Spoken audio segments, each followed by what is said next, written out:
बिस्मिल्लाहिर्रहमानिर्रहीम। अस्सलामुअलैकुम। तो हम अपने एनसीईआरटी के फर्स्ट चैप्टर के प्यारे से सफ़र को अब हम अंत पे आ चुके हैं, उसके आखिर में आ चुके हैं। तो हम पढ़ रहे हैं अपना प्यारा सा चैप्टर नंबर 1, जिसका नाम है जीवों में जनन, यानी कि रिप्रोडक्शन इन ऑर्गेनिज़म। और रिप्रोडक्शन इन ऑर्गेनिज़म के अंदर में हम लैंगिक जनन पढ़ रहे थे, और लैंगिक जनन की 3 घटनाएं हमने पढ़ी। और 3 घटनाओं में जो निषेचन पश्चात घटना होती है उसमें हम भ्रूणोद्भव को देख रहे थे, यानी कि एम्ब्रियोजेनेसिस, भ्रूण का बनना। तो हमने जो प्राणी है यानी कि एनिमल्स के अंदर में हमने देखा भ्रूण कैसे बनता है और उसका विकास कैसे होता है। 2 तरीके के होते हैं, ओवीपैरस वाइवीपैरस, यानी कि अंड प्रजक और सजीव प्रजक। अब हम पौधों के अंदर में देखेंगे कि पौधों के अंदर में ये युग्मनज के साथ में क्या होता है, युग्मनज भ्रूण में कैसे बदलता है और उसके साथ पौधों में क्या क्या बदलाव आते हैं। तो हम पढ़ते हैं अपनी प्यारी सी एनसीईआरटी को। यहाँ हमसे एनसीईआरटी कहती है कि पुष्पीय पादपों में यानी कि फूल देने वाले पेड़ों के अंदर में युग्मनज का निर्माण बीजांड के अंदर होता है। युग्मनज का जो निर्माण है यानी कि जो युग्मनज बना, जाइगोट बना, वो कहाँ पर होता है? उसका निर्माण बीजांड के अंदर होता है। फिर क्या होता है? निषेचन के पश्चात पुष्प के बाह्य दल, फिर पंखुड़ी तथा पुनकेसर क्या हो जाते हैं? तथा पुनकेसर मुरझाकर झड़ जाते हैं। फिर एनसीईआरटी हमसे सवाल पूछ रही कि क्या आप एक ऐसे पादप का नाम बता सकते हैं जिनमें बाह्य दल पुष्प में जुड़े रहते हैं। तो ये उन्होंने पूछा। तो सबसे पहले तो बताए कि कहाँ पर युग्मनज जो होता है, पुष्पीय पादपों की बात चल रही है सबसे पहले तो, यानी कि जो पौधे फूल देते हैं उनकी बात चल रही है। तो उसमें जो युग्मनज होता है, युग्मनज जो बना, उनका निर्माण कहाँ होता है? बीजांड के अंदर में होता है। ठीक है, कहाँ पर होता है? बीजांड के अंदर में होता है। और निषेचन जब हो जाता है उसके पश्चात क्या होता है? पुष्प के यानी कि फूल जो होता है उसके जो बाह्य दल होते हैं, अभी हम देखेंगे क्या होते हैं बाह्य दल। फिर उसकी जो पंखुड़ी होती है, उसकी क्या होती है? पंखुड़ी होती है, फूल की पंखुड़ी होती है ना। और उसका जो पुनकेसर होता है वो क्या हो जाते हैं? मुरझा जाते हैं, और मुरझा के वो झड़ जाते हैं। क्या हो जाते हैं? फूल से झड़ जाते हैं। फिर उनने एक सवाल पूछ दिया कि ऐसे बता सकते हैं जिसमें बाह्य दल नहीं झड़ता है। तो वो हम अभी देखेंगे। फिर आगे पढ़ लेते हैं। यद्यपि जो स्त्री केसर है वो पादप से जुड़ा रहता है। वो पादप से क्या जुड़ा रहता है? वो पादप से जुड़ा रहता है। तो अब हम ज़रा देख लेते हैं कि ये क्या कहना चाह रहे हैं। तो हमने फूल का डायग्राम देखा था। तो फूल के डायग्राम में हमें मालूम है कि ये जो बीच में चीज़ बनाई हुई है, ये ग्रीन कलर से जो मैंने हाईलाइट की अभी, ये जो बीच में ये जो चीज़ है वो क्या है? वो है स्त्री केसर। वो क्या होता है? स्त्री केसर। और ये जो डंडी सी दिख रही है हमें, और उसके ऊपर टोपी सी है, वो क्या है? हमारा पुनकेसर। ये पूरी चीज़ क्या हो जाती है? पुनकेसर। तो ये हो गया हमारा स्त्री केसर, ये वाली चीज़, और ये हो गया हमारा पुनकेसर, ये वाली चीज़। ठीक है। फिर जो फूल रहता है उसके नीचे में, जैसे ये टहनी आ रही है, टहनी में फूल आया, यहाँ पर ये टहनी थी, इस पर फूल आया। और टहनी फूल के नीचे क्या रहती है? ये वाली पत्ती रहती है ग्रीन कलर की, ये बाहर ऐसे निकली रहती है ना, जैसे गुलाब का फूल देखा होगा, नीचे ग्रीन कलर का पत्ती रहती है। तो इसको क्या बोलते हैं? इसको बोलते हैं बाह्य दल बोलते हैं। इसी को क्या कहते हैं? इसी को बोलते हैं बाह्य दल। बाह्य दल, दल का मतलब होता है टीम। तो बाह्य मतलब बाहर, और दल का मतलब होता है टीम। तो बाहर के पत्ती वाली टीम है। ठीक है, बाहर के पत्ती वाली टीम है, यानी कि ये जो वाली पत्ती रहती है नीचे ग्रीन कलर वाली, उसको क्या कहलाता है? बाह्य दल कहलाता है। फिर उसके बाद में दूसरा नाम हमने सुना होगा दूसरा नाम क्या सुना है? कि ये चीज़ है, ये क्या कहलाती है फूल की? ये हमें सबको पता है कि ये पंखुड़ी कहलाती है। ये नाजुक सी पंखुड़ी है, ठीक है। तो ये नाजुक सी पंखुड़ी है, पिंक कलर की जो दिख रही है हमें, तो ये नाजुक सी क्या हो गई? ये है पंखुड़ी, पंखुड़ी, ये पंखुड़ी है। और ये क्या है? बाह्य दल है। ये वाली जो चीज़ है ग्रीन कलर की, ये क्या हो गई? बाह्य दल हो गई। तो एनसीईआरटी में क्या कह रहे हैं वो, कि फिर उसके आगे हम देख लेते हैं, उससे पहले बाद में बात करेंगे। अब ये जो हमारा स्त्री केसर था, ये पूरा का पूरा येलो कलर का बीच में जो दिख रहा है, उसके अंदर में ये क्या होता है? ऊपर ये जो ऊपर ऐसे एंटीना जैसा ये है, इसका वर्तिकाग्र हमने पहले पढ़ा था, जिसके ऊपर में क्या गिरता है? जिसके ऊपर में परागकण आके गिरता है। और ये जो बीच में पेड़ जैसा है इसका, ये जो पेड़ जैसा है इसका, ये यहाँ पर जो पेड़ जैसा है इसका, इसको क्या बोलते हैं? इसको बोलते हैं अंडाशय। इसको क्या कहते हैं? अंडाशय। अंडाशय, इसको कह दिया इन्होंने अंडाशय। और अंडाशय के अंदर ये जो चीज़ दिख रही है, ये जो चीज़ दिख रही है अंडाशय के अंदर में, जिसको अभी मैंने ब्लू से करा, ये जो हाईलाइट करा मैंने ब्लू से, ये जो चीज़ करी है मैंने, ये जो चीज़ है उसको क्या बोलते हैं? अंडप बोलते हैं। हमने पहले पढ़ा है, ये अंडप है। अंडप, ये क्या होता है? मादा युग्मक का घर होता है, हमने मालूम है, हमने पहले पढ़ा था अंडप। या इसी को दूसरा नाम से अब एनसीईआरटी बोलने लग गई है, बीजांड। क्या बोल रही है? बीज अंड, बीजांड, यानी कि अंडा जो बीज बनाएगा आगे चल के, इसलिए इसको बोलते हैं बीजांड। इसलिए इसको क्या कहते हैं? बीजांड। तो हमें पता चल गया ये चीज़ क्या हो रही है? पुंकेसर हो रहा है। फिर ये पूरी चीज़ क्या हो रही है? ये पूरी चीज़ ये हो रही है स्त्री केसर। फिर स्त्री केसर में भी ये इसका पेट जैसा क्या है? इसका पेट जैसा क्या हो रहा है? ये है अंडाशय। फिर इसके अंदर में, पेट के अंदर में ये जो चीज़ दिख रही है हमें, ये है क्या? अंडप, या इसी को क्या बोलते हैं? बीजांड बोलते हैं, बीजांड। इसी को क्या कहते हैं? बीजांड। फिर ये जो चीज़ है ग्रीन कलर की, वो क्या है? बाह्य दल है। और ये जो चीज़ है पिंक कलर की, वो क्या है? पंखुड़ी है। तो इतना फूल के बारे में क्लियर है, इतना फूल के बारे में क्या हो गया? क्लियर हो गया। अब हमें क्या समझना है? एनसीईआरटी की लाइन समझनी है। इसको समझने के बाद कि एनसीईआरटी ने बोला कि जो युग्मनज है उसका निर्माण कहाँ होता है? इस बीजांड के अंदर होता है। कहाँ होता है? इस बीजांड के अंदर होता है। हमें मालूम है कि हमारी जो मादा युग्मक थी इस बीजांड के अंदर थी, इस बीजांड के अंदर थी। और इसके ऊपर क्या हुआ था? इसके ऊपर हमारा क्या आया था? इसके ऊपर हमारा परागकण गिरा था। परागकण के अंदर में हमारा क्या था? नर युग्मक, नर युग्मक था। और ये नर युग्मक कैसे आया था?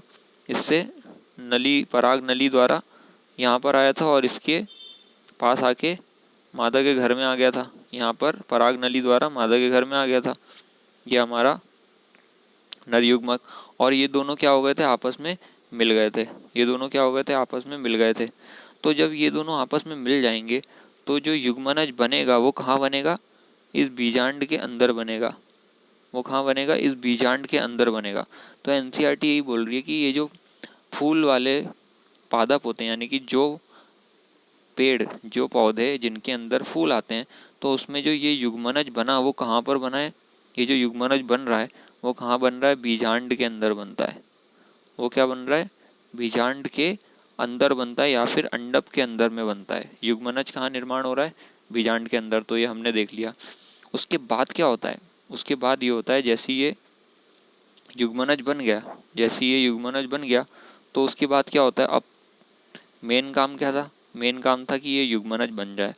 अब ये युग्मनज को क्या होना है? बड़ा होना है ना, नई संतति बनानी है। तो युग्मनज जब बड़ा होगा तो उसकी ये जो एक्स्ट्रा चीज़ें हैं वो झड़ जाएंगी, यानी कि उसका घर बचा रहेगा और बाकी सारी जो आसपास की चीज़ें हैं वो झड़ जाएंगी, वो झड़ा देगा, यानी कि इतना बोझ लेके वो नहीं चल सकता। तो ये जो इसका बाह्य दल है, ये ग्रीन वाली जो चीज़ है पंखुड़ी, ये ग्रीन वाला जो बाह्य दल है वो झड़ जाता है। उसके बाद ये जो एक्स्ट्रा चीज़ क्या हो गई? ये पुंकेसर है, ये झड़ जाता है। और ये जो पिंक पिंक से इसकी पंखुड़ियाँ हैं, ये पंखुड़ी, ये वाली जो पंखुड़ी है वो भी झड़ जाती हैं, ये भी झड़ जाती है पंखुड़ी, ये पुंकेसर भी झड़ जाता है और ये जो बाह्य दल है ये भी झड़ जाता है। ठीक है, ये 3 चीज़ें क्या हो जाती हैं, झड़ जाती हैं। ये एनसीईआरटी ने बताया है। ठीक है, इतना बात क्लियर समझ में आ गई होगी। तो यहीं पर और बची क्या चीज़ रहती है, बची क्या चीज़ रहती है, जो इसका घर है वो बचा रहेगा, यानी कि ये जो स्त्री केसर है वो इसी में लगा रहता है, फूल के ऊपर में लगा रहता है, स्त्री केसर बचा रहता है, बाकी एक्स्ट्रा चीज़ें जो है वो झड़ जाती हैं। ठीक है, तो यहीं पर एनसीईआरटी में ये इन्होंने पढ़ के बताया था। अब हम फिर से पढ़ लेते हैं इसको एक और बार, ज़्यादा अच्छे से क्लियर होगी। कि पुष्पीय पादपों में युग्मनज का निर्माण कहाँ होता है, बीजांड के अंदर होता है। तो देख लिया हमने, बीजांड के अंदर होता है। फिर निषेचन के पश्चात, यानी कि जब युग्मक मिल जाते हैं आपस में और जाइगोट बन जाता है, युग्मनज बन जाता है, तो पुष्प के बाह्य दल फिर पंखुड़ी तथा पुनकेसर तो बाह्य दल देखा हमने, पंखुड़ी देखी, पुनकेसर, वो क्या हो जाते हैं, मुरझा कर झड़ जाते हैं। मुरझाकर क्या हो जाते हैं, झड़ जाते हैं। तो ये बाह्य दल, उसके बाद में ये जो पुनकेसर है और ये जो पंखुड़ी है, ये सब क्या हो जाते हैं, झड़ जाते हैं, मुरझा के झड़ जाते हैं। फिर हमने देखा कि यद्यपि स्त्री केसर जो होता है, यानी कि उसका जो घर है वो पादप से जुड़ा रहता है, वो पादप से क्या हो जाता है, जुड़ा रहता है। तो ये हमने चीज़ समझ ली। फिर ये पूछ रहे हैं कि क्या आप ऐसे पादप का नाम बता सकते हैं जिनमें जो बाह्य दल पुष्प में जुड़े रहते हैं। यानी कि हमें ऐसे पादप का नाम बताना है कि ये जो बाह्य दल है ना, ये वाला जो बाह्य दल है, ये बाहर वाला जो दल है, बाहर वाला जो पत्ती टाइप की है, वो उस पर जुड़ी रहती है। तो हमने देखा होगा, क्या देखा होगा, हमने ये देखा होगा कि अभी बताते हैं क्या देखा होगा। हमने देखा होगा बैगन, ये हमारा प्यारा सा नन्हा सा बैगन है। ओ मेरे बैगन कैसे है रे, हम तो बढ़िया हैं भैया। तो ये बैगन है और इसकी डंडी है, और हमने देखा होगा बैगन में ऐसे करके ये लगी रहती है पत्ती टाइप की, बैगन में ऐसी पत्ती लगी रहती है ना। तो यही असल में क्या है, यही इसके बाह्य दल हैं। और ये जो इतना फूल गया या फुग्गे जैसा बैगन का जो बीच का रहता है चीज़, वो असल में क्या है, वो इसका अंडाशय है। ठीक है, तो इसी के अंदर में ये बाह्य दल जो रहते हैं, बैगन के अंदर बाह्य दल क्या होते हैं, जुड़े रहते हैं। वैसे हमने देखा होगा लाल लाल टमाटर, लाल लाल हमने टमाटर देखा होगा। तो ये हमारा टमाटर लाल लाल सा, और यहाँ पर इसकी डंडी तो नहीं होती है टमाटर की। तो टमाटर में भी हमने देखा होगा ऐसे करके ये बाह्य दल जुड़ा रहता है, हरी हरी पत्तियाँ जैसी दिखती हैं। तो ये असल में क्या है, टमाटर की बाह्य दल है। तो इन वाले जो पौधे रहते हैं, इनकी फैमिली जो कहलाती है, इनकी फैमिली होती है बहुत सोने वाली होती है। तो उनको नाम देते हैं सोले नेसी, सोलेनेसी।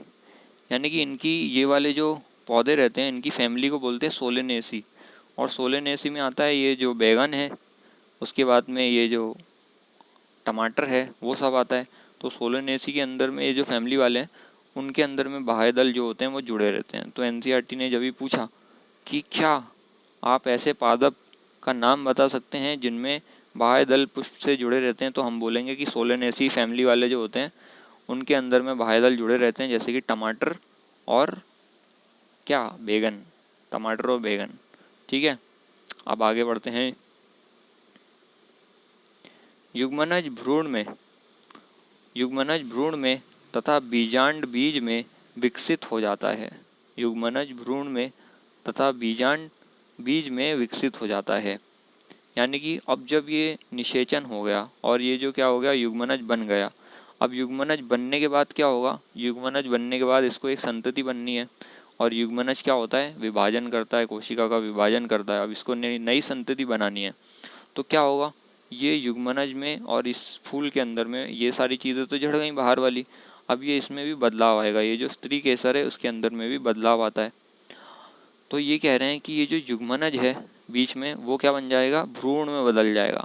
तो हमें मालूम है युग्मनज तो भ्रूण में ही बदलता है, जब से हम यही पढ़ रहे थे, भ्रूणोद्भव का मतलब ये होता है युग्मनज भ्रूण में बदलता है। लेकिन ये जो अंडप है, ये जो बीजांड है बाहर जिसके अंदर में युग्मनज है, वो किस में बदल जाता है? वो बीज बन जाता है। वो क्या बन जाता है? बीज बन जाता है। वो क्या बन जाता है? बीज बन जाता है। फिर उसके बाद में आगे क्या कह रहे हैं? वो बीज बन जाता है। और जो अंडाशय है, अंडाशय फल के रूप में विकसित होती है। अंडाशय क्या हो जाती है? फल के रूप में विकसित होती है, जो आगे चलकर फल की भित्ति का निर्माण करती है। फल की भित्ति का क्या करती है? निर्माण करती है। तो अंडाशय जो है वो किस में विकसित हो रही है? फल के अंदर में विकसित हो रही है। फल के अंदर में विकसित हो रही है, जो आगे चल के क्या बनाएगी? फल की भित्ति बनाएगी। फल की भित्ति मतलब फल की जो दीवार है, जो फल होता है ना, हमने खाया होगा, सेब खाया होगा, तो जिसको काटते हैं, जिस चीज़ को, जैसे सेब को जब काट रहे हैं तो काटते हैं, तो वो चीज़ जो हम काट रहे हैं वो उसकी भित्ति है असल में। वो क्या है? उसकी भित्ति है। तो ऊपर लाल लाल उसका छिलका रहता है, वो अंडाशय का ही छिलका है। और बीच में जो उसका वाइट वाइट है सेब के अंदर में, वो क्या है? उसका असल में अंडाशय ही है। उसको हम काट रहे हैं, वो उसकी भित्ति है, उसका निर्माण करती है।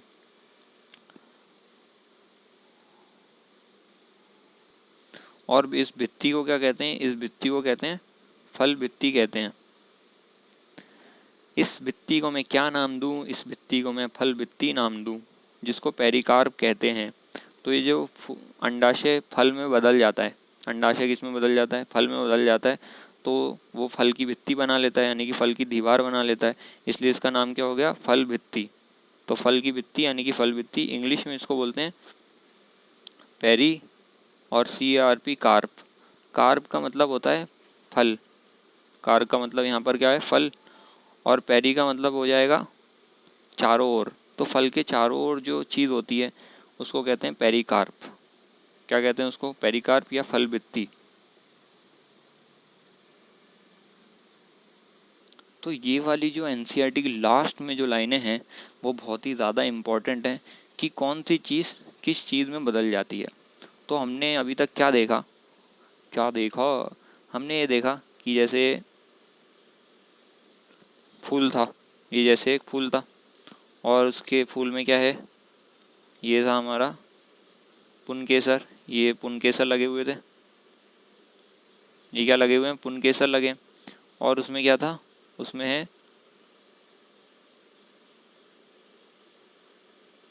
ये स्त्री केसर है। ये क्या हो रहा है? स्त्री केसर। स्त्री केसर के अंदर में क्या है? स्त्री केसर में है ये बीजांड है। इसके अंदर में क्या है? बीजांड है। ठीक है। और इसमें इसके बाह्य दल लगे हुए हैं। ये बाह्य दल है। बाह्य दल जो रहते हैं, फूल के बाह्य दल हैं। और क्या है? इसकी जो बाहर में वो पंखुड़ी रहती है, ये पंखुड़ी है फूल की। ये पंखुड़ी है फूल की। ठीक है। तो सबसे पहले NCERT ने क्या बताया कि जब युग्मनज बन जाता है, युग्मनज जब बन जाता है तो क्या हो जाता है कि ये जो पंखुड़ियाँ हैं वो मुरझा के झड़ जाती हैं। तो ये पंखुड़ियाँ झड़ गई। उसके बाद में क्या होता है? उसके बाद में ये जो बाह्य दल हैं वो भी झड़ जाते हैं। ये झड़ गए। उसके बाद में क्या होता है? उसके बाद में ये जो पुनकेसर हैं, इसके बाद जो ये पुनकेसर हैं वो भी झड़ जाते हैं। ये झड़ रहे हैं पुनकेसर। बाय बाय पुनकेसर, बहुत याद आएंगे आप झड़ रहे हैं। ओह, सभी झड़ गया। तो ये पुनकेसर जो है वो झड़ गया। क्या हो रहा है? ये पुनकेसर झड़ गया। अच्छे से झड़ाते हैं इसको। झड़ जा रे झड़ जा, पुनकेसर झड़ जा। तो ये पुनकेसर झड़ गया। झड़ गया, थोड़ा सा बचा है बस। ठीक है, इतना काफ़ी है। तो ये पुनकेसर झड़ गया। और अकेला इस जंग में कौन विजेता रहा? स्त्री केसर। स्त्री केसर अकेला खड़ा हुआ है अभी भी। और स्त्री केसर में ये जो चीज़ है बाहर की, इसका पेट जैसा, उसको क्या कहते हैं? अंडाशय। अंडाशय। और ये जो इसके अंदर की चीज़ है इसको क्या कहते हैं? बीजांड। इसको क्या कहते हैं? बीजांड। बीजांड, या फिर इसी का दूसरा नाम है अंडप। इसी का दूसरा नाम क्या है? अंडप नाम है। अब क्या हो रहा है कि यहाँ पर मादा युग्मक थी, और यहीं पर आ जाता है कौन सा युग्मक? नर युग्मक आ जाता है। ठीक है। ये दोनों आपस में क्या हो जाते हैं? मिल जाते हैं। ये दोनों आपस में क्या हो जाते हैं? मिल जाते हैं। तो जब ये मिल जाते हैं तो इनसे क्या बन जाता है, युग्मनज बन जाता है। अब युग्मनज जो है, ये जो युग्मनज बीच में बना हुआ है वो क्या करेगा, वो कोशिका विभाजन होता है और कोशिका का विभेदीकरण होता है, उसमें हमें मालूम है। तो ये क्या बन जाएगा, एक भ्रूण में बदल जाएगा। ये किस में बदल जाएगा, मान लीजिए ऐसे करके थोड़ा से भ्रूण में बदल गया है, भ्रूण में बदल गया, ठीक है। तो ये भ्रूण बन जाता है, युग्मनज क्या बन जाता है, भ्रूण में बदल जाता है। ये ऐसे मान लीजिए हमने भ्रूण बना दिया। फिर ये जो अंडक है, ये जो बीजांड है इसका, ये जो बीजांड है ये किस में बदल जाता है, ये बदल जाएगा किस में, बीज में बदल जाएगा। बीजांड किस में बदल जाएगा, बीज में, बीज में, बीजांड बीज में बदल जाएगा। और हमने बताया ये जो युग्मनज था, युग्मनज था, तो ये सबसे इम्पोर्टेंट चीज़ है इस चैप्टर की। खैर सारी चीज़ें इम्पोर्टेंट है। युग्मनज किस में बदल जाता है, भ्रूण में बदल जाता है। युग्मनज किस में बदल जाता है, भ्रूण में, हमने पहले ही पढ़ चुके हैं। तो इस प्रक्रिया को क्या कहते हैं, इस प्रक्रिया को कहते हैं भ्रूणोद्भव, ये हम पहले ही पढ़ चुके हैं। और ये जो बीजांड है जिसके अंदर में युग्मनज रहता था, युग्मनज बना, वो क्या हो जाता है, बीजांड बीज में बदल जाता है। और ये जो इसका पेट है, ये जो इसका पेट है जिसको क्या बोल रहे हैं, जिसको बोल रहे हैं अंडाशय बोल रहे हैं, ये किस में बदल जाएगा, ये बदल जाएगा फल के अंदर में। ये क्या बन जाएगा, फल बन जाएगा, ये बन जाएगा फल। और ये सारी जो चीज़ है, ये यहाँ से ये जितनी भी चीज़ है ये वाली, इसको हम दूसरे से कर देते हैं।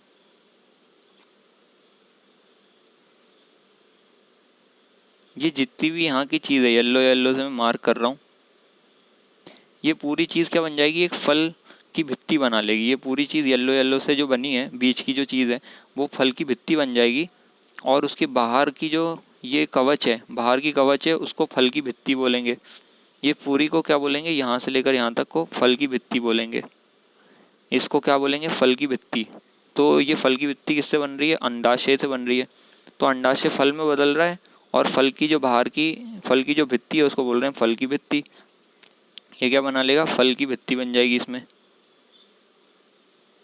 फल की भित्ति, ठीक है। जिसी को क्या बोलते हैं, पेरिकार्प बोलते हैं। Peri, PRI peri, CARP carp, CARP carp, pericarp. तो ये समझ में आया कि बीजांड जो है बीज में बदल गया, युग्मनज जो है भ्रूण में बदल गया, और अंडाशय जो है फल में बदल गया। और फल की जो भित्ति है वो क्या कहलाती है, फल भित्ति कहलाती है, ठीक है। तो यही चीज़ जाके क्या बन जाती है, फल बन जाता है। तो जैसे मान लें कि यहाँ पर अगर हम एग्ज़ाम्पल देखें तो ये मटर का एग्ज़ाम्पल है। तो मटर की ये जो पंखुड़ी है वाइट कलर की, ये झड़ जाएगी। फिर क्या झड़ जाएगा, ये जो इसका पुनकेसर है ये झड़ जाएगा। फिर क्या झड़ जाएगा, इसकी ये जो बाह्य दल दिख रही है हमें, ये बाह्य दल ये झड़ जाएगा, ये वाला बाह्य दल झड़ जाएगा। और फिर इसकी ये जो बीच की बची है, बीच की ये जो स्त्री केसर है ना, ये बचा रहेगा, बस ये बचा रहेगा। और इसके अंदर में जो छोटे छोटे गोले से दिख रहे हैं, ये क्या है, इसके बीजांड है। इस बीजांड के अंदर में क्या होगा, युग्मनज। तो बीजांड क्या है, ये मटर के बीज बन जाएंगे, जिसको अपन खाते हैं, मटर के बीज बन जाएंगे। और ये जो इसके अंदर में युग्मनज है वो भ्रूण बन जाएगा। और ये जो बाहर का ये जो अंडाशय है वो क्या बन जाएगा, मटर की जो फली रहती है वो बन जाएगी, फल बन जाएगा। और इसकी ये जो भित्ति है, ये जो हमें भित्ति नज़र आ रही है यहाँ तक, तो ये बन जाएगी इसकी फल की भित्ति, सिंपल। तो यहाँ तक की बात मेरे ख्याल से क्लियर हो जाएगी। अब हम लास्ट एक एग्ज़ाम्पल और ले लेते हैं, सेब का एग्ज़ाम्पल ले लेते हैं, लास्ट एग्ज़ाम्पल, कि ये जो है हमारा सेब है, ये मान लीजिए हमारा सेब है। और सेब के ऊपर में इसकी टहनी टाइप की है जो हमने खाई होगी, ये टहनी तो नहीं खाते हैं, सॉरी, ये इसकी टहनी है। तो ये हमारा सेब है, मार्केट से ले आके खा सकते हैं अपन। तो हमने सेब कभी ना कभी तो खाया ही होगा। अब सेब जो होता है, अगर हम इसको आधा काट दें, इसको जब आधा काट देते हैं तो हमें क्या दिखता है, हम यहाँ पर ऐसा कुछ हिस्सा नज़र आता है ना। जब काटते हैं सेब को तो ऐसी सी चीज़ नज़र आती है, ऐसी चीज़ नज़र आती है ना। और इसके बाहर तो वाइट वाइट है और इसके यहाँ पर वाइट वाइट सा रहता है। ये वाली चीज़ अपन खा लेते हैं और यहाँ वाली चीज़ जो है अपन क्या कर लेते हैं, खा लेते हैं। ये वाली चीज़ अपन खा लेते हैं और यहाँ बीच में क्या रहते हैं, यहाँ पर बीच में क्या रहता है, बीच वाली चीज़ जो है वो अपन नहीं खाते हैं, है ना। तो अब बीच में क्या होता है, इसके बीच में क्या होता है, इसके बीज रहते हैं, हमें मालूम है बीच में इसके क्या रहते हैं, बीज, ऐसे ऐसे करके बीज लगे रहते हैं, इसके सेब के बीज होते हैं ना। अब यहाँ पर ये क्यों बनाया, ये इसलिए बनाया क्योंकि ये जो सेब है यहाँ पर ऐसे ये भी रहता है थोड़ा सा पत्ती टाइप का, तो ये जो सेब है यहाँ पर जो ये इसके बीज है ना, बीज पहले क्या हुआ करते थे, इसके अंडा हुआ करता था या बीजांड हुआ करता था। पहले क्या हुआ करता था इसका बीजांड हुआ करता था। और इस बीजांड के अंदर में क्या है, इस बीजांड के अंदर में है भ्रूण। सेब का जो बीज होता है ना उसके अंदर में भ्रूण है, और भ्रूण पहले क्या हुआ करता था, युग्मनज हुआ करता था। और ये जो चीज़ हम खाते हैं, ये जो चीज़ हम खाते हैं सेब की, वो क्या है असल में इसकी फल की भित्ति है। ये क्या है, इसकी फल भित्ति है, ये इसकी फल भित्ति है, जिसको पेरिकार्प भी बोलते हैं, पेरिकार्प, पेरिकार्प, ठीक है। तो ये फल भित्ति क्या हुआ करती थी पहले, फल भित्ति पहले इसका अंडाशय हुआ करती थी। ये जो हम खाते हैं वो असल में अंडाशय खा रहे हैं, असल में ये क्या खा रहे हैं, फल का अंडाशय खाते हैं अपन, जो खाते हैं ना वो अंडाशय खा रहे होते हैं उसका। और ये जो इसके अंदर का है वो है इसके बीज जो हैं वो बीजांड थे पहले, और इसकी ये जो चीज़ हम खाते हैं फल भित्ति है जो, वो उसका पहले क्या हुआ करती थी, अंडाशय हुआ करती थी। और इस बीजांड के अंदर में क्या होगा, भ्रूण होता है, जो पहले क्या हुआ करता था, युग्मनज। तो ये सेब से हम ज़्यादा अच्छे से समझ सकते हैं। अब हम आगे आखिरी लाइन पढ़ते हैं। अब ये जो पेरिकार्प होती है इसका काम क्या होता है, इसकी ये जो फल की भित्ति है उसका काम क्या होता है, इसका कार्य फल को सुरक्षा प्रदान करना है।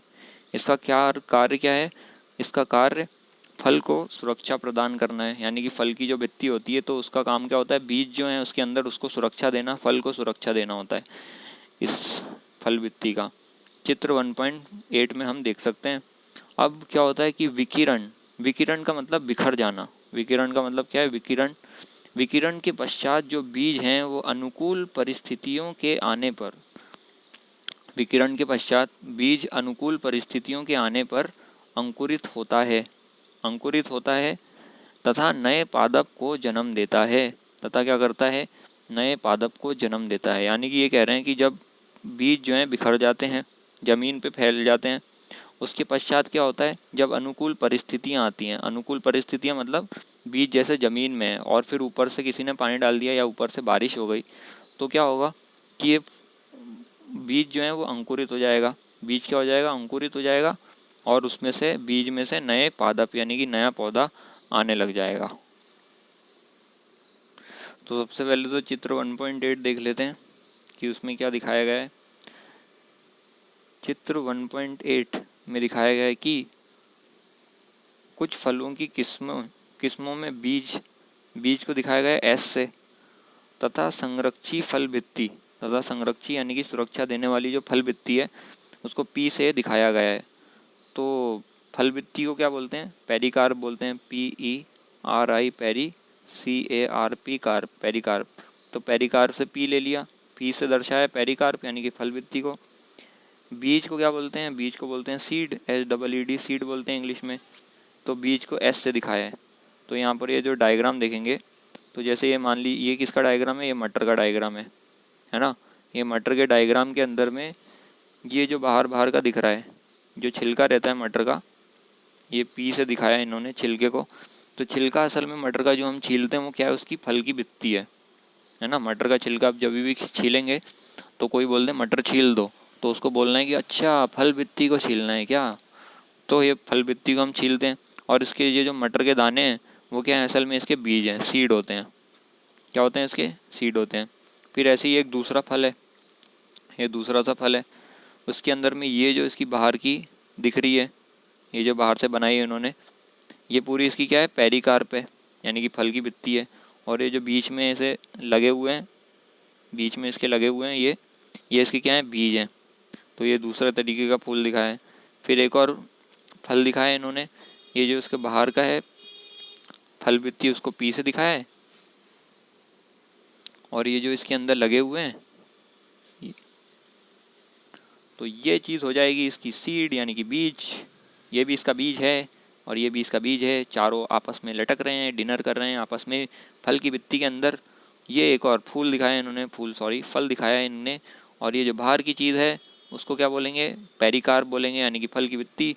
और यहाँ पर अंदर जो झालर की तरह, झूमर की तरह सजे हुए हैं, ये इसकी क्या हैं, ये इसके कुछ भी नहीं है, उंगलियां नहीं है, ये बीज हैं असल में। तो ये अंदर में इसकी हो गई बीज। तो अगर कभी एनसीईआरटी का ये डायग्राम आता है और उसमें ये ऐसे लेबल करके दिखा देता है तो हमें बताना ये सीड है, और ये जो बाहर की चीज़ है उसको बता देना ये पेरिकार्प यानी कि फल की भित्ति है। सिंपल सी चीज़ बात है। उसके बाद इन्होंने ये बताया है कि जब क्या होता है, जब क्या हो जाता है कि जैसे मान लीजिए ये हमारा है प्यारा सा नन्हा सा पेड़, ये पेड़ है, अभी दिखेगा आपको पेड़, ये पेड़ है, और ये है हमारा पेड़, ये पेड़ है, और ये पेड़ है सेब का पेड़।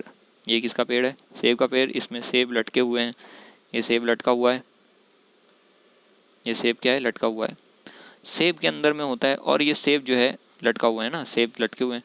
अब क्या हुआ, ये सेब जो है नीचे गिर गया, सेब नीचे गिर गया, ये पड़ा हुआ है सेब। और हम आए, ये रहे हम, और हमने इसको उठा के खा लिया। हमने इसको क्या कर लिया, खा लिया, और खा के इसको सेब को फेंक दिया। तो सेब को जब खा लेते हैं तो ऐसा दिखता है ना, ये सेब को खा के फेंक दिया हमने ज़मीन पे,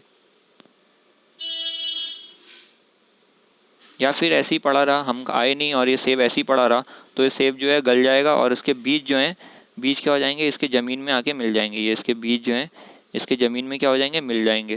सेब के जब बीज क्या है, ज़मीन में आ गए। अब ये जो बीज जो है ज़मीन में आ गया, बीज जैसे मान लीजिए ये सेब भी गिरे थे, इसके बीज भी अब ज़मीन में आ गए, ज़मीन में आ गए। अब यहाँ पर जब बारिश होगी, जब यहाँ पर क्या होगी, बारिश होगी, तो क्या होगा, ये जो गिर गए इसको क्या बोल रहे हैं, बीज जो बिखर गए उसको बोलते हैं विकिरण, यानी कि इनका विकिरण हो गया। अब जब बारिश होगी यानी कि अनुकूल परिस्थिति आएगी, तो इस बीज में से क्या होगा, बीज में से नया पौधा निकलने लगेगा। बीज में से क्या होगा, नया पौधा निकलने लगेगा, इससे जड़ें आने लगेंगी, और इससे क्या हो जाएगा, एक आगे चल के एक नया सेब का पेड़ बन जाएगा। इससे आगे चल के क्या बन जाएगा, नया सेब का पेड़ बन जाएगा। तो यहीं पर इन्होंने बताया कि जब बीज रहता है, जैसे मान लीजिए ये सेब का बीज है, ऐसा बीज रहता है ना थोड़ा सा, तो ये जब अंकुरित होता है तो ये फटता है, बीज फटता है, और इसमें से ऊपर की तरफ में एक कली आती है और नीचे की तरफ में एक कली आती है। तो नीचे की तरफ जो आती है वो उसकी जड़ बनाती है, और ऊपर की तरफ जो आती है वो उसका तना बनाती है, ऊपर जो बाहर हमें दिखता है। तो ये जब निकल जाते हैं छोटे छोटे से, उसको बोलते हैं ये अंकुरित हो गया। जैसे हमने चने को देखा होगा, फ्रिज में रख देते हैं भिगो के, तो चना अंकुरित हो जाता है ना, वो असल में अंकुरण कहलाते हैं। उससे आगे चल के नया पौधा बनता है।